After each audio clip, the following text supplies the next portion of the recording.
কামিজের সাইডে পাতি পাইপিং লাগানোর জন্য প্রথমেই কিন্তু আমি সামনের পার্টে যেহেতু লাগাবো, তাই আমি বাঁ দিকে নিয়েছি, মানে যে দিকটা বা ওই দিকটা নিয়েছি। নেওয়ার পর এখানে আমি পাতি পাইপিংটাকে বাজ করে নিয়ে সামনের পার্টে বাজ করে সেলাই করব। মানে সামনের দিক থেকে এভাবে যেরকম আমরা সাইড পাড়া সেলাই করি, সেরকম বাজের মাঝখানে শুধু পাতি পাইপিংটাকে ঢুকিয়ে দিব, দিয়ে এভাবে বাজ করে জাস্ট সামনের পার্টটাকে সেলাই করে নিব একদম কোমরের কাটা অবধি।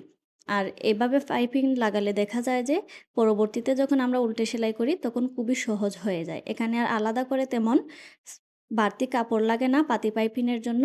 চিকন করে এখানে 1 ইঞ্চির কম নিলেও হয়। এখানে আমি শুরু থেকে শেষ পর্যন্ত মানে কোমর পর্যন্ত সুন্দর করে পাতি পাইপিংটাকে সেট করে নিব। যেখান পর্যন্ত কোমরের কাটার জন্য সেলাই দিতে হয় ওইখান পর্যন্ত রেখে স্টপ দিয়ে দিব।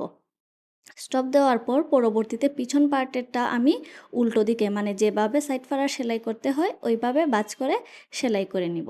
এভাবে সেলাই করে যখন আমি একদম কোমর পর্যন্ত চলে আসব, তখন কিন্তু সাইডের যে পাতি পাইপিং লাগিয়েছিলাম আমি ওইখান পর্যন্ত একেবারে সেলাই করে মাঝখানের সেলাইটাও দিয়ে দিব।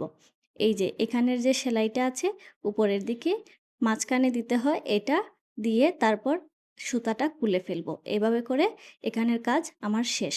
এবার দেখাচ্ছি কিভাবে আমি পাতি পাইপিংয়ের মাঝখানের সেলাই থেকে উপরের যে চাপ সেলাইটা দিতে হয় এটা কিভাবে দিতে হয়। এটা আমি শুরু করব কোমরের কাটার দিক থেকে। সম্পূর্ণ দিকটাই আপনাদেরকে দেখিয়ে দিয়েছি। একদম কর্নার থেকে না শুরু করে এই যে এখান থেকে শুরু না করে আপনি কোমরের কাটা থেকে শুরু করবেন। তাহলে দেখা যাবে সেলাইয়ের ফিনিশিংটা সুন্দর আসবে। কোমরের কাটা থেকে সেলাই যখন করব তখন পাতি পাইপিংয়ের যে সাইডটা আছে ওইটার থেকে আমি কিন্তু কিনারের যে চাপ সেলাইটা দিতে হয় ওই চাপ সেলাইটা দিব। ওই চাপ সেলাইটা দিলে দেখা যায় যে পরবর্তীতে যখন আমি আরেকটা সেলাই দিব দূরত্ব রেখে 2 সুতা 3 সুতা দূরত্ব রেখে, তখন এটা বসবে সুন্দর করে।